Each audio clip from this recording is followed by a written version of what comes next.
Assalamualaikum warahmatullahi wabarakatuh. Selamat datang kembali pada mata kuliah Cyber Law. Pada pertemuan ke-11 ini kita akan membahas tentang pembajakan software dan konten digital. Topik ini sangat penting dan sangat dekat dengan kehidupan sehari-hari kita sebagai pengguna internet maupun calon developer. Karena tanpa disadari, pembajakan digital saat ini sudah menjadi fenomena yang sangat umum di internet. Mulai dari software bajakan, film ilegal, akun premium sharing, sampai dengan upload ulang konten media sosial tanpa izin.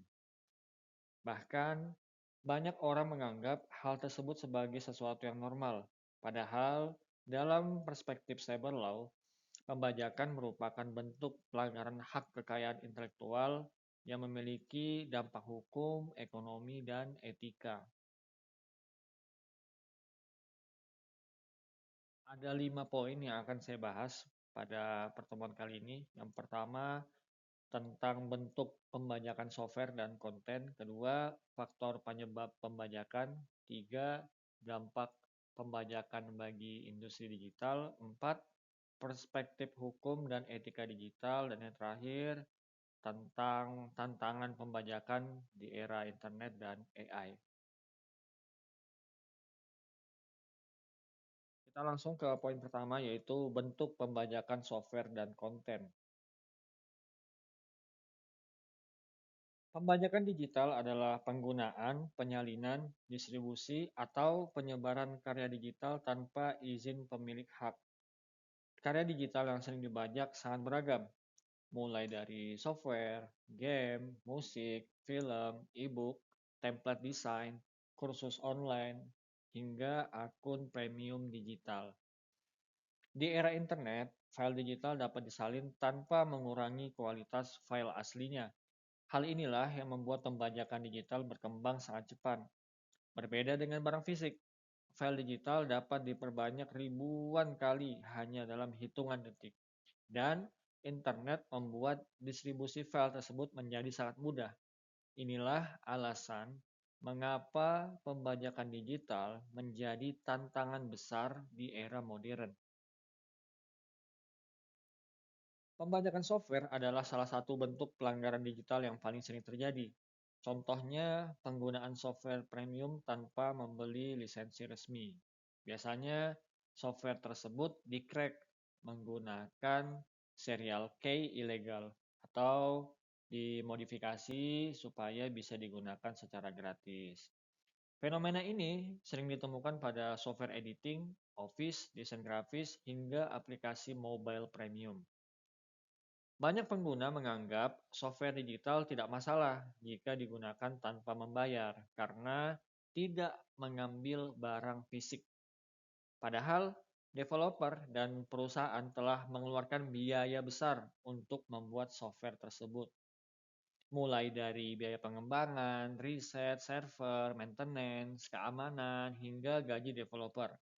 Karena itu, penggunaan software bajakan sebenarnya merugikan industri teknologi secara keseluruhan. Selain software, pembajakan konten digital juga sangat tinggi. Misalnya film ilegal di website streaming, musik tanpa lisensi, e-book PDF bajakan, hingga kursus online yang diperjualbelikan ulang.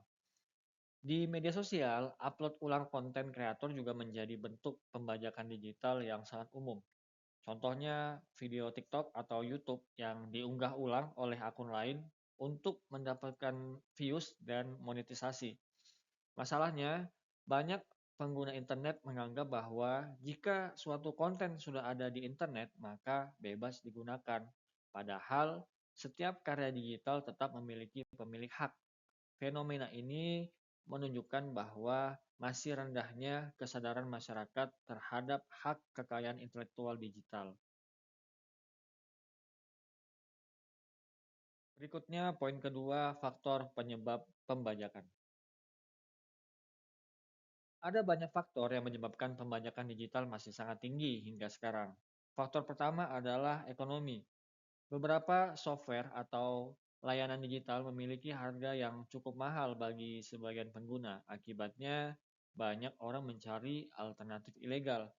Faktor kedua adalah teknologi. Internet membuat distribusi file menjadi sangat mudah dan sangat cepat. Bahkan saat satu website ilegal ditutup, biasanya akan muncul website baru lainnya. Faktor ketiga adalah budaya digital. Masih banyak pengguna internet yang terbiasa dengan budaya gratisan. Mereka menganggap download ilegal sebagai hal biasa karena banyak orang juga melakukannya. Selain itu, kurangnya edukasi tentang cyber law juga membuat masyarakat belum memahami dampak dari pembajakan digital. Poin ketiga, dampak pembajakan bagi industri digital. Pembajakan memberikan dampak besar bagi developer dan kreator.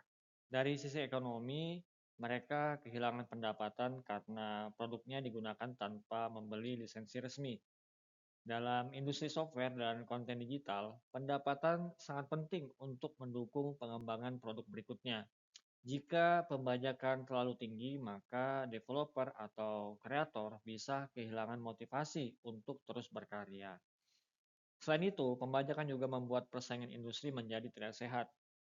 Produk legal harus bersaing dengan versi ilegal yang dibagikan secara gratis. Dalam jangka panjang, hal ini dapat merusak ekosistem industri digital. Selain berdampak pada developer, pembajakan juga berbahaya bagi pengguna. Banyak software crack mengandung malware, spyware, ransomware, atau backdoor.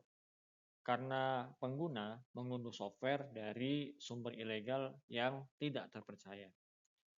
Bahkan banyak kasus pencurian data terjadi akibat penggunaan software bajakan. Jadi, penggunaan software ilegal bukan hanya masalah hukum, tetapi juga masalah keamanan digital.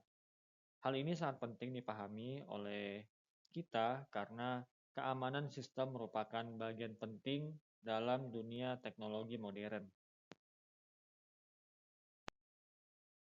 Poin keempat, perspektif hukum dan etika digital.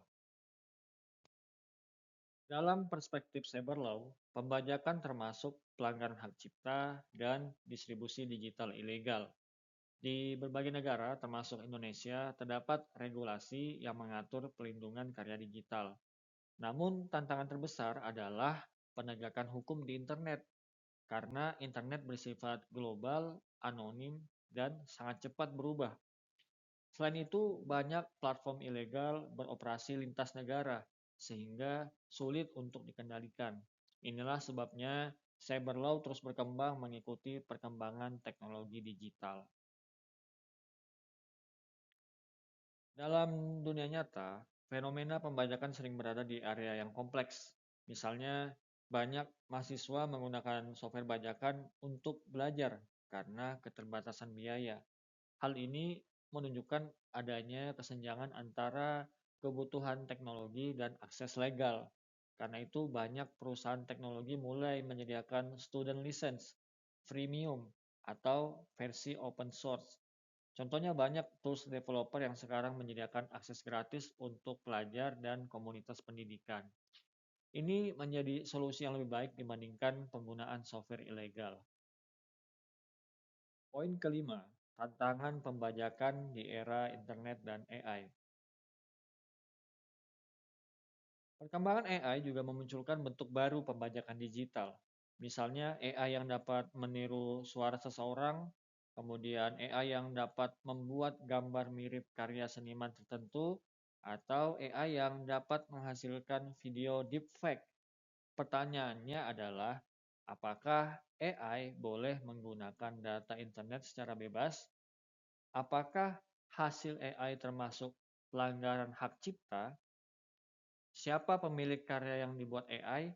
Nah, pertanyaan-pertanyaan ini saat ini menjadi salah satu isu paling besar dalam cyber law modern. Karena hukum berkembang lebih lambat dibanding teknologinya. Contoh kasus nyata yang sering terjadi adalah penggunaan software crack. Banyak pengguna mengunduh software editing premium versi ilegal dari internet. Padahal software tersebut sering dimodifikasi oleh pihak tidak dikenal. Akibatnya, banyak pengguna mengalami pencurian data, serangan malware, atau akun digital yang diretas. Hal ini menunjukkan bahwa pembajakan digital juga memiliki risiko keamanan yang serius.